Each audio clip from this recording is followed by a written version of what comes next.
সেই নবী হাসরের ময়দানে বলবে, উম্মত আমি তোমার জন্য 23 বছর কেঁদেছিলাম, তায়েফের পাথরের আঘাতে পিঠ চালনির মতো রক্তে ছিদ্র ছিদ্র হয়ে গেছে, আমি ক্ষুধার কষ্টে পেটে 2টা পাথর বাঁধছিলাম, আমি উহুদের দান দান শহীদ করা রক্ত নিয়ে উহুদের ময়দানে ঘন্টার পর ঘন্টা বেহুশ পড়েছিলাম, আমার ঘরের চুলায় 3 মাস লাগাতার আগুন জ্বলে নাই, রান্না করা কোনো খাবার আমি নবী খাই নাই, বিনিময়ে আজ তুমি কি আমল নামা নিয়ে আসছো?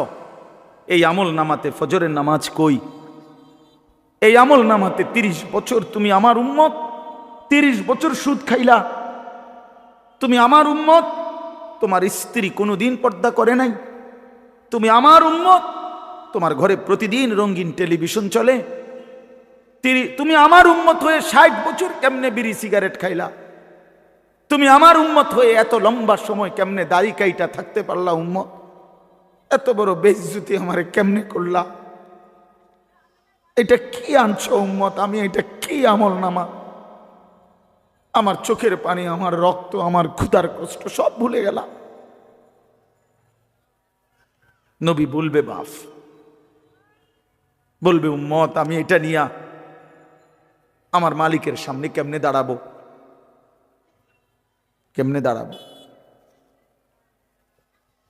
কেমনে দাঁড়াবো? আমি কেমনে বলবো আমি যে রব্বুল আলামিন এটা শ্রেষ্ঠ নবীর শ্রেষ্ঠ উম্মতের আমল নামা, আমি এটা কিভাবে পেশ করব, সুপারিশ করব কিভাবে তোমার জন্য?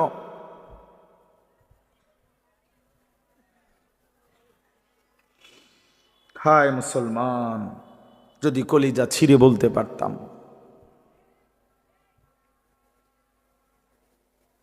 চলো ভাই, এই চোখের এক ফোঁটা পানি তোমার জন্য।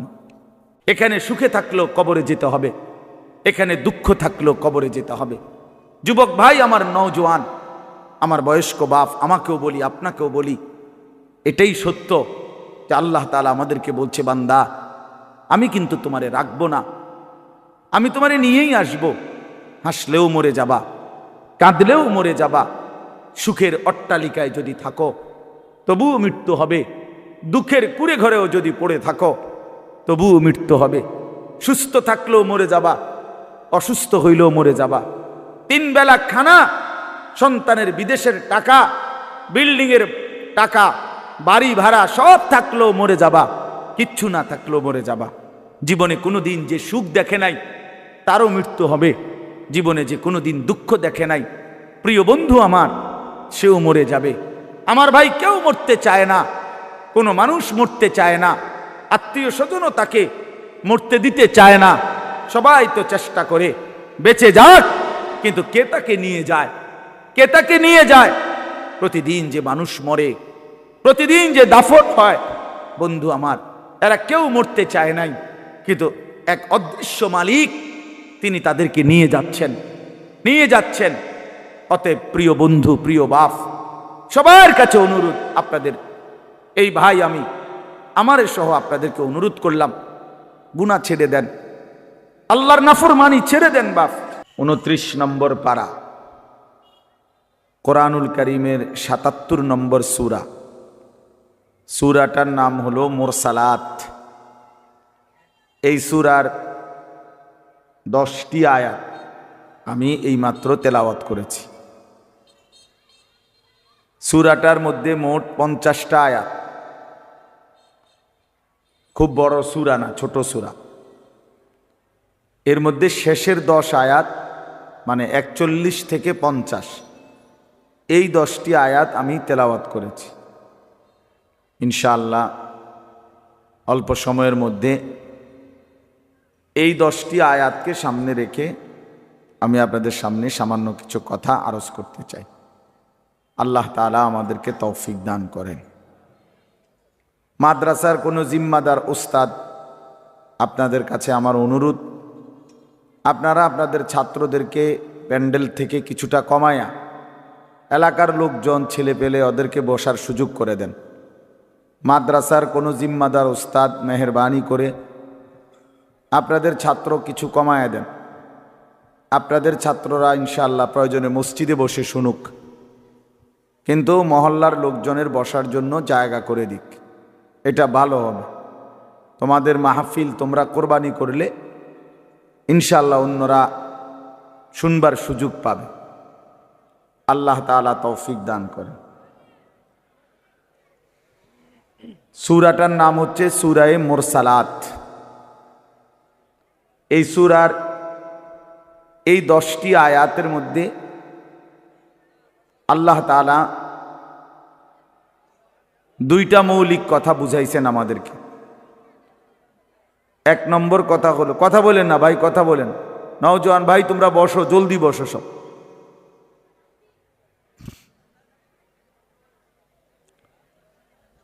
এই 10টি আয়াতের মধ্যে আল্লাহ তাআলা দুইটা কথা বুঝাইছেন আমাদেরকে। একটা হলো আল্লাহকে মানার পরিণতি কি, আর একটা হলো আল্লাহকে না মানার পরিণতি কি। এই কথাটাই এখানে আল্লাহ তাআলা তুলে ধরেছেন। ওই যে যাদের হাতে ধরা মোবাইল, এই মোবাইলগুলো নামায় ফেলেন। ওই এমনি হাতে ধরে রাখছেন যারা, স্ট্যান্ড ছাড়া, এই হাতে ধরাওয়ালারা মোবাইল নামায় ফেলতে হবে।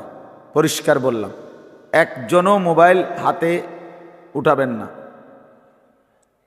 যে কথা শুনবে না ও চলে গেলে ভালো, আপনি উঠে যান, আমি কিন্তু ধমক দিয়ে উঠাই দেব। কথা না শুনলে, আপনি না মানতে পারলে আপনি অন্য জায়গায় গিয়ে বসেন। এজন্য দয়া করে হাত দিয়ে, এটা সমস্যা আছে। সমস্যাটা কি? সমস্যা হলো দুইটা। একটা হলো যে বেচারা মোবাইলটা ধরে রাখে, সে একটা শব্দ কিছু বোঝে না, তার পুরা দিল দেমাগ জেহেন মোবাইলের মধ্যেই থাকে। অর্থাৎ তার ফিকির হয় যে আমার মোবাইলে উঠতেছে কিনা। তো মোবাইলে তো উঠছে, ঠিক আছে, তো আপনার নিজের ফায়দা হলো কি? বলে না মোবাইলে ওয়াজ, এটা দেখামো অন্য কেউ রে। তো মোবাইলে ওয়াজের কি কোনো অভাব পড়ছে? কয় লাখ দরকার, হাজার হাজার কাতারে কাতারে ওয়াজ মোবাইলে। তো কাজেই এটা শুধু শুধু একেবারেই ফালতু একটা কাজ। বরঞ্চ নিজের জন্য যদি কিছু সবক নেওয়া যায়, নিজের দিলের মধ্যে যদি কিছু নেওয়া যায়, এতে লাভ বেশি, আমার নিজের উপকার হইল। দ্বিতীয় সমস্যা হলো এই পিছনের জন এটার দিকে তাকায় থাকে, এই ডানে বামে 1 2 3 জন, ওরারও নজর থাকে ওই মোবাইলের দিকে। ফলে এতে করে ওই বেচারাও বঞ্চিত হয়। এই জন্য সবাই মিলে আমাদের চোখের দিকে তাকায়া আল্লাহর কথা শোনে, এটা বরকত হবে। নিজের ভালো দরকার, নিজের কল্যাণ দরকার, নিজের বিবেক, নিজের অনুভূতি দরকার। আমি যদি কিছুই উপলব্ধি না করি, কি শুনলাম? 30 বছর জুমার বয়ান শুনে, 40 বছর ধরে জুমার বয়ান শুনতেছে, অথচ বেচারার কোনো পরিবর্তন নাই। তো এ কি জিন্দিগি? 30 বছর ধরে বয়ান শুনতেছে, অথচ কোনো চলাফেরা, আদব, আখলাক, চাল চলন, উঠা বসা, লেনদেন, আচরণ, উচ্চারণ কিছুতেই পরিবর্তন নাই। তো কি ফায়দা হলো বলেন? এই জন্য দয়া করে কোরআনুল কারীম আমাদের জিন্দিগি পরিবর্তনের জন্য, জীবন সাজিয়ে তুলবার জন্য, হুদাল্লিন নাস, এটা মানুষের হেদায়েত, হুদাল্লিল মুত্তাকিন, যারা আল্লাহকে ভয় করতে চায়, আখিরাত পেতে চায়, জাহান্নাম থেকে বাঁচতে চায়, আল্লাহর নাফরমানি ছাড়তে চায়, জান্নাত পেতে চায়, আল্লাহ পাকের গোলামি আর বন্দিগি করতে চায়। আল্লাহ বলেন তাদের জন্য সুস্পষ্ট, পূর্ণাঙ্গ, নিখুঁত হেদায়েত। এখান থেকে জান্নাত, একদম নিখুঁত লোকেশন। কোরআনুল কারীম লোকেশন একদম নিখুঁত। কোরআনুল কারীম আল্লাহ তাআলা এই জন্যই নাজিল করছে। বহু সিফাত কোরআন শরীফের আল্লাহ তাআলা বলছে, মাউইযাতুন এটা উপদেশ, বুশরা এটা সুসংবাদ, রাহমাতুন এটা রহমত, বাসাইরুল লিন্নাস এটা মানুষের জন্য অন্তর্দৃষ্টি সম্পন্ন জ্ঞান, গভীর জ্ঞান, এটা তিবিয়ানান লিকুল্লি শাই সমস্ত বিষয়ের পরিপূর্ণ বিস্তারিত বর্ণনা। এসব কোরআনের বৈশিষ্ট্য। মা ফাররাতনা ফিল কিতাবি মিন শাই, আল্লাহ তাআলা বলেন কোরআনুল কারীমের মধ্যে আমি কোনো কিছুর আলোচনা ছেড়ে দেইনি।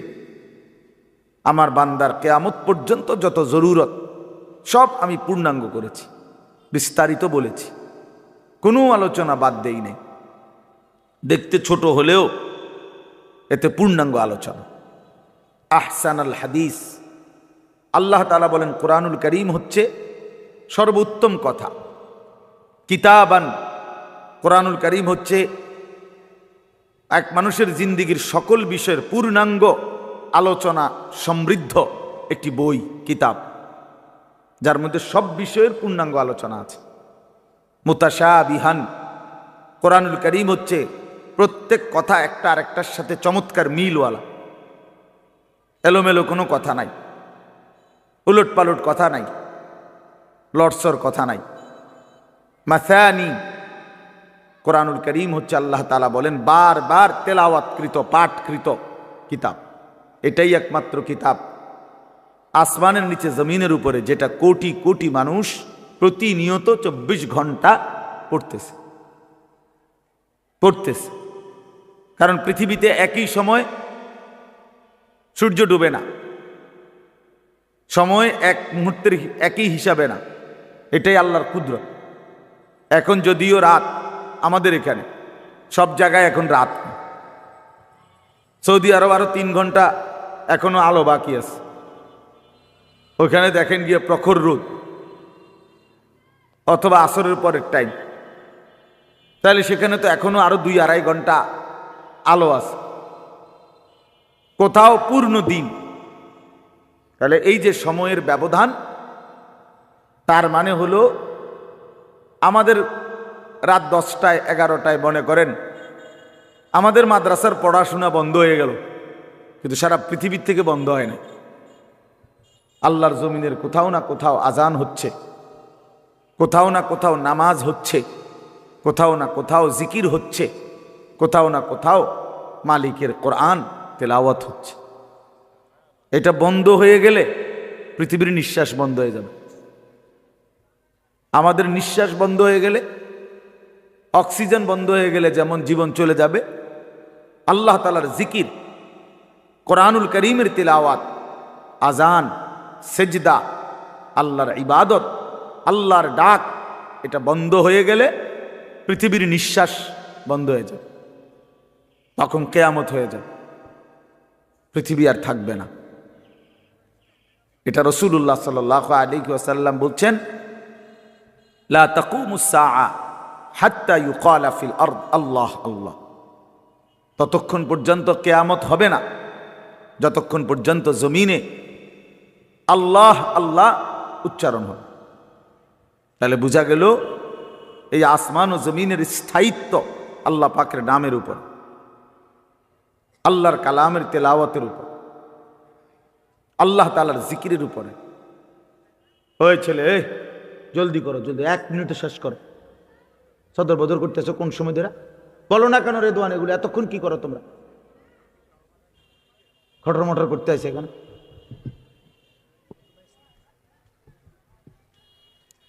তো এই জন্য বাপ, আমরা প্রত্যেকেই এটা মনে রাখা চাই, কোরআনুল কারীম আমাদের জিন্দেগি পরিবর্তনের জন্য কতভাবে যে আপনার আল্লাহ তাআলা কোরআনুল কারীমের মধ্যে কোরআনুল কারীমের বৈশিষ্ট্য তুলে ধরছেন বহুভাবে বহুভাবে বহুভাবে। কোরআনবিহীন জিন্দেগি একটা ফালতু জিন্দেগি।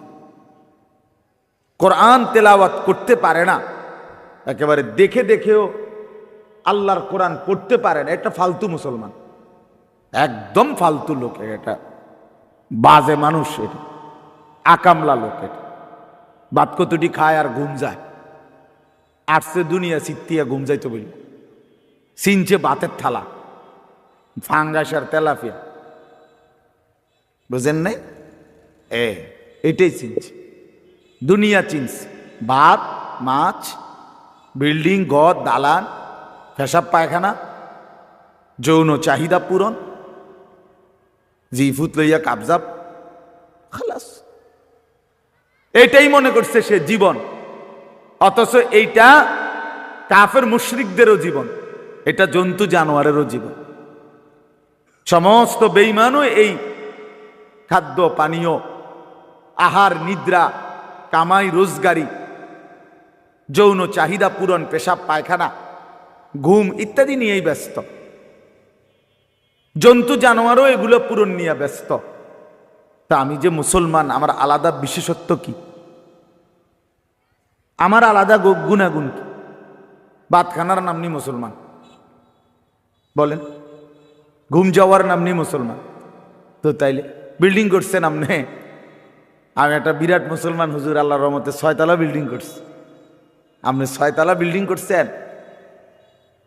এই 4 তলা, 6 তলা, 10 তলা এই সমস্ত বিল্ডিং আমাদের বাংলাদেশে যেগুলো, ইউরোপ, আমেরিকা, এগুলো তো গণা তো ধরেন, তো গরু গরু মনে করেন, এগুলোর তো তারা গরু গরু মনে করেন। আমার একজন পরিচিত আছে, জাপানের থাকে, উনি আমার বলছে, হুজুর আপনারা যে সমস্ত প্রাইভেট কারে চলেন, এগুলা দিয়ে আমাকে জাপানে ছাগল টানে, ছাগল টানে। এইখানে এগুলাতে আমি যদি বলি, মিয়া চিনেন কত বড় বক্তা, প্রাইভেট কার দিয়ে আসছি, ঠিক খামখেয়ালি মনে করছেন মিয়া? তো এইটা কি আসলে? প্রাইভেট কার দিয়ে আইলি কি, সে প্রাইভেট কার দিয়ে তো ছাগল টানে। তার মানে এখানে আহামরি কিছুই না, কিছুই না।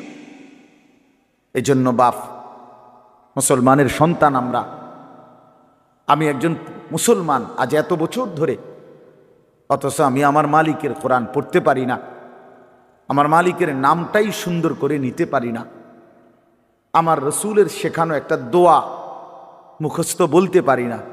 এর চাইতে দুর্ভাগ্য, বদনসিব আর কি হতে পারে? এর চাইতে ফালতু জীবন আর কি? যে তার মালিকের নামটাই নিতে পারে না, যে তার মালিকের কিতাবই পড়তে পারে না, যে রসুল্লাহ সাল্লাল্লাহু আলাইহি ওয়াসাল্লামের শেখানো দোয়াই পড়তে পারে না, যার কলিজার ভিতরে আল্লাহর কোরআনই নাই, তার জীবনটা একেবারে একটা বেহুদা জীবন। একেবারে পরিষ্কার হাদিস, রসুল্লাহ সাল্লাল্লাহু আলাইহি ওয়াসাল্লাম বলেন, ইন্নাল্লাযী লাইসা ফি জাওফিহি শাইউম মিনাল কোরআন কাল বাইতিল খারিব।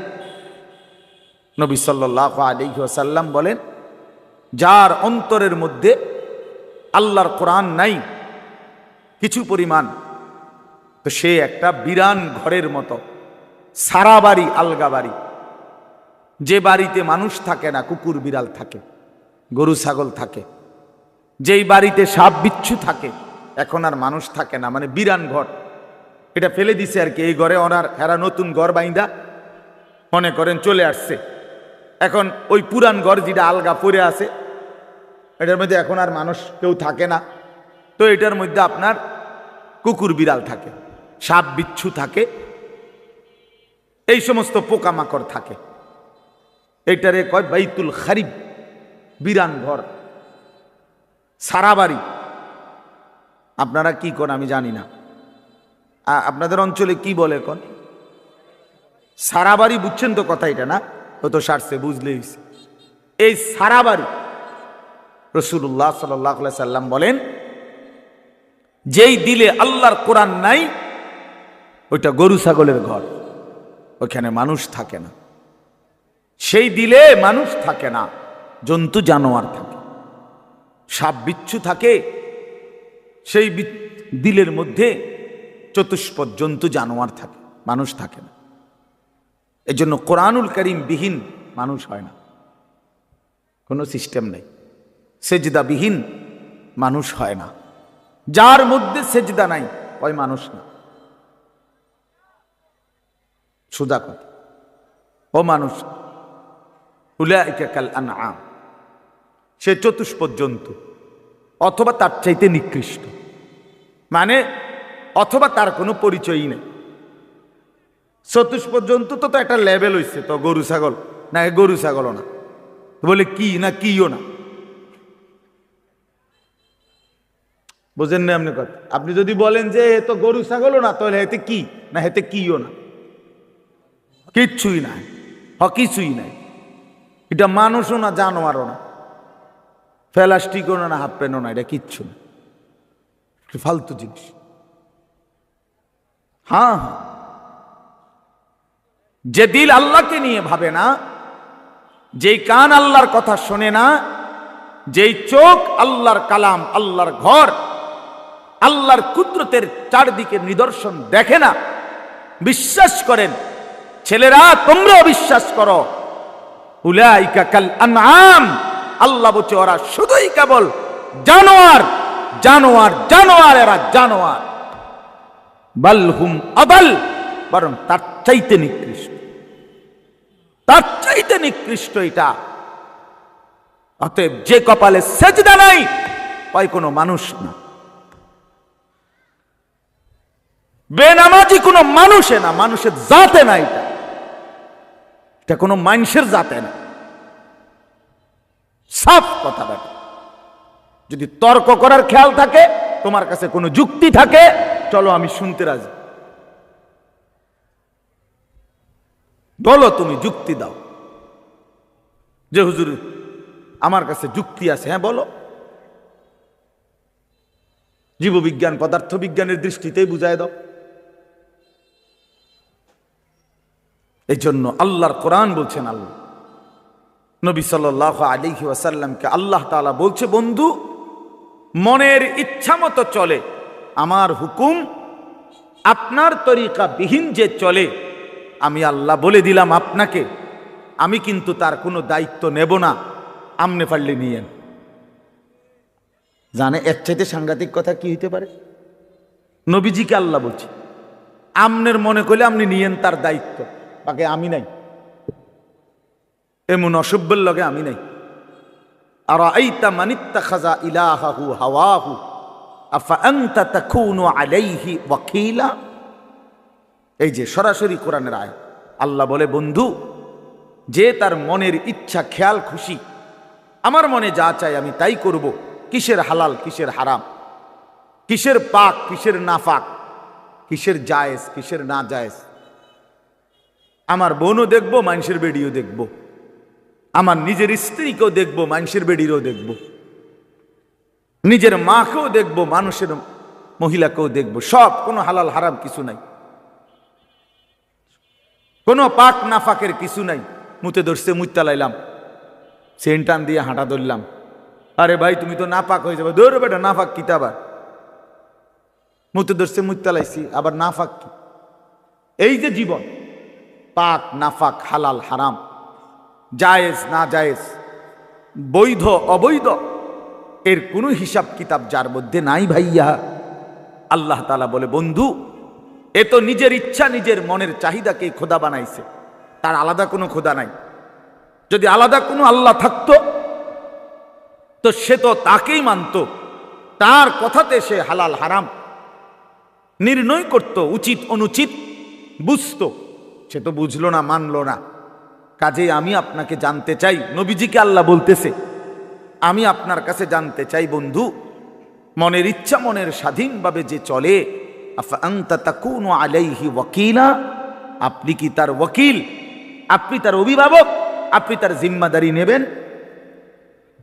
নবী জিজ্ঞেস করে, আল্লাহ জিজ্ঞেস করছে, নবীজি নিবিন্নি আমনে কন, আমি নেব না, আমনে নিবিন্নি কন। এখন নবীজি সাল্লাল্লাহু আলাইহি ওয়াসাল্লাম কি বলবে? হ আল্লাহ, আমনে যেটা নিতেন না আমি এটা নিব। কথা বলে, সবাই বলেন, এ যুক্তি হয় এটা? বলো ভাইয়া, আফা আনতা তাকুনু আলাইহি ওয়াকিলা, আপনি তার দায়িত্ব নেবেন? তো নিশ্চয়ই নবীজি বলবে, অসম্ভব মাওলা, আপনাকে নারাজ করে তো আমি গোটা পৃথিবীও চাই না, আপনাকে হারালে আমার আর থাকলো কি? হ্যাঁ, তো এরপরে আল্লাহ তাআলা বলেন আম তাহসাবু আন্না আকসারাহুম ইয়াসমাউনা আও ইয়াকিলুন, আপনি হয়তো ভাবতে পারেন, নবীজিকে আল্লাহ বলতেছে, এই নাফরমানগুলো কিছু শুনে অথবা কিছু বুঝে। আল্লাহ বলতেছে নবীজি, আপনি হয়তো মনে করতে পারেন এই বেঈমান নাফরমান পাপীগুলো কিছু বুঝে কিছু শুনে অথবা কিছু ভাবে। আল্লাহ বলে না, আমি বলতেছি, এবার শুনেন। আল্লাহ বলে, বন্ধু আমি বলতেছি, ইনহুম ইল্লা কাল আনআম, এদের পরিচয় আর কিছুই নয়, শুধুই জানোয়ার, শুধুই জানোয়ার, শুধুই জানোয়ার। বাল হুম আযাল্লু সাবিলা, বরং তার চাইতেও নিকৃষ্ট পথহারা, তার চাইতেও বড় গোমরাহ। গরু ছাগলের যে দুর্দিমাগ আছে, এই অপদার্থের এদ্দুরও নাই। কুকুর বিড়ালের যে দুর্দিমাগ আছে, এই হাইওয়ানের এদ্দুরও নাই। কুকুর মনিব চিনে, বিড়াল মনিব চিনে, শুকর মনিব চিনে, গরু ছাগলও মনিব চিনে, কিন্তু এই জানোয়ার মনিব চেনে না। 30 বছর এই জানোয়ার মনিবের সাথে যুদ্ধ করে, 30 বছর সুদ খায়, 30 বছর ধরে মিথ্যা বলে, 30 বছর ধরে ওজনে কম দেয়। খোদার 365 দিনের এক বছরে কোনো দিন ফজরের নামাজ পড়ে না। এই জানোয়ার কুকুর বিড়ালের চাইতো নিকৃষ্ট জানোয়ার।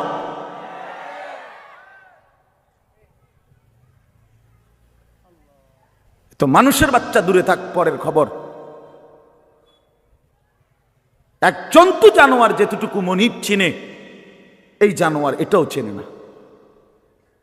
এক বছরে কোনোদিন মনে পড়বে না একটা মুসলমানের বাচ্চা, আরে কিও ভাই, আমার কাছে রীতিমতো এটা গবেষণার বস্তু মনে হয় যে এটা কিভাবে সম্ভব, এটা কিভাবে সম্ভব, এটা কিভাবে সম্ভব যে একটা বছর চলে গেছে, এই নাফরমান কোনোদিন ফজরের নামাজ পড়ে নাই।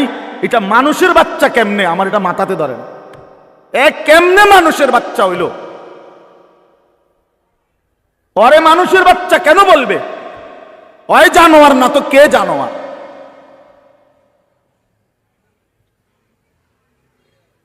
বলেন, আল্লাহকে এতদিন ভুলে থাকা। আস্তাগফিরুল্লাহ, আস্তাগফির। 20 বছর লাগাতার দাড়ি কাটা, ওমা এটা কি ডাকায়? এবারটা কেমন শক্ত ডাকায়, চিন্তা করছেন না আপনি? তার কলজা কত শক্ত। আল্লাহ দেখাই দেব আপনার, আপনি দিবেন যতবার আমি কাটমু ততবার। দেহুম আপনি পারেন না, আমি পারি। হ্যাঁ হ্যাঁ, সে তো এটা করতেছে না, আল্লাহর সাথে যুদ্ধ করছে, যুদ্ধ। প্রতিবার যে দাড়ি কাটে, তো প্রত্যেকবার আবার নতুন করে দেয়, দাড়ি গজায়। এটা কে দেয়? কথা বলেন না কেন? তো সে যে আবার কাটতেছে, তো কার উপরে কাটতেছে? সে কাকে বুঝাইতে চাচ্ছে যে আপনি দিতে পারেন কতবার, আমি কাটতে পারি কতবার, আমি দেখাই দেব।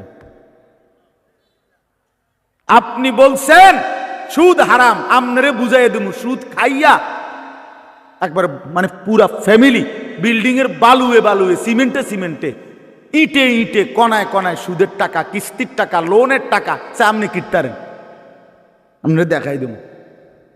নাচ গান হারাম করছেন, আমার টাকা দিয়ে ডিশের বিল দেব, আমার টাকা বিদ্যুৎ বিল, রঙিন টেলিভিশন 1,90,000 টাকা দিয়ে কিনছি লন। এবার আমার বউ বাচ্চারে সবাইরে বলে দিছে, বউ বাচ্চা এই শোন, তোরা আমার বিবি বাচ্চা শোন, আল্লাহ নাকি নাচ গান হারাম করছে। আমি আল্লাহর সাথে চ্যালেঞ্জ করলাম, তোগো বিষয়টা আমি দেখমু, তোরা দেখ, আমি বুঝ করমু, তাই কি হয় ফর হইব, তোরা চা, আমি বিল দেমু, টাকা আমার, ডিশের বিল আমার, যতবার নাস্তা খাবি, চা খাবি, ভাত খাবি, বন খাবি, আমার টাকায় খাবি, সোফা আমার, কারেন্ট চলে আমার, আমি বিল দিতেছি, তোর আল্লাহর কথায় পাত্তা দিবি না। উনি বলুক, মাতিস না, বাদ দে এগুলা। কার সাথে গাদ্দারি করছেন? কার সাথে? হারামখোর, তুমি কার সাথে গাদ্দারি করো? এই ছেলে, তুমি শুনো নাই? নারীর ছবি, মোবাইলের অশ্লীল দৃশ্য, উলঙ্গ নাচ তোমার আল্লাহ হারাম করছে, যে তোমারে সৃষ্টি করেছে, যে তোমারে বানিয়েছেন। রাসূলুল্লাহ সাল্লাল্লাহু আলাইহি ওয়াসাল্লাম বলছেন, শরীয়ত বহির্ভূত, ইসলাম অনুমোদিত নয় স্বামী স্ত্রীর পবিত্র সম্পর্ক ব্যতীত, হালাল সম্পর্ক ব্যতীত ভিন নারী যাকে দেখার অনুমতি নাই তাকে দেখাটাও জিনা, তাকে হাত দিয়ে স্পর্শ করাও জিনা, তার দিকে পাও দিয়া এগিয়ে যাওয়া এটাও জিনা, তাকে অন্তর দিয়ে কল্পনা করা এটাও জিনা, তাকে চোখে দেখা এটাও জিনা, আবার লজ্জাস্থানের মাধ্যমে সরাসরি জিনা করা এটাও জিনা। সবটাই জিনা, সবটাই ব্যভিচারী। জিনাল লিসান, জিনাল ইয়াদ, জিনার রিজল, জিনাল নফস, জিনাল ফরজ। হাতের জিনা, কানের জিনা, জবানের জিনা, চোখের জিনা, পায়ের জিনতরের জিনা, লজ্জাস্থানের জিনা, সব জিনা। এজন্য যে যুবক দিন রাত মোবাইলে অশ্লীল ছবি দেখে ও তো ব্যভিচারী, ও জিনাখোর, ও ব্যভিচারী, ও নরপশু, ও নিকৃষ্ট, ও জঘন্য, ও জঘন্য। এই সমাজের সবচেয়ে জঘন্য মানুষ। কোরআনুল কারীমে আল্লাহ বলছে, ওয়ালা তাকরাবুজ জিনা ইন্নাহু কানা ফাহিশা ওয়া সাআ সাবিলা। আমার বান্দা, কোনোভাবেই জিনা ব্যভিচারের কাছেও যেও না। এটা শোনো, বড় বড় বেশি অশ্লীলতা এবং অত্যন্ত মন্দ রাস্তা। এই পথ তুমি মারাইও না বান্দা। এই নারীর ফান্দে পইরো না, এই নারীর লোভে পইরো না, নারীর ছবিতে নিজেকে ফাঁসায় দিও না, নারীর নাচে নিজেকে হারায় দিও না। এটা বড় মন্দ রাস্তা। নবী সাল্লাল্লাহু আলাইহি সাল্লাম বলছে, ফাত্তাকুদ দুনিয়া ওয়াত্তাকুন নিসা। আমার উম্মত, দুনিয়ার মুসিবত, দুনিয়ার ধোঁকা, এর থেকে বেঁচে থাকো, নারীর ধোঁকা থেকে বেঁচে থাকো। নর্তকীর হাসি ওই হাসি না, ও তো জাহান্নামের আগুন। বেপর্দা নারীর অঙ্গভঙ্গি, এ তো অঙ্গভঙ্গি না দোস্ত, ছেলেরা, এ তো জাহান্নামের আগুন।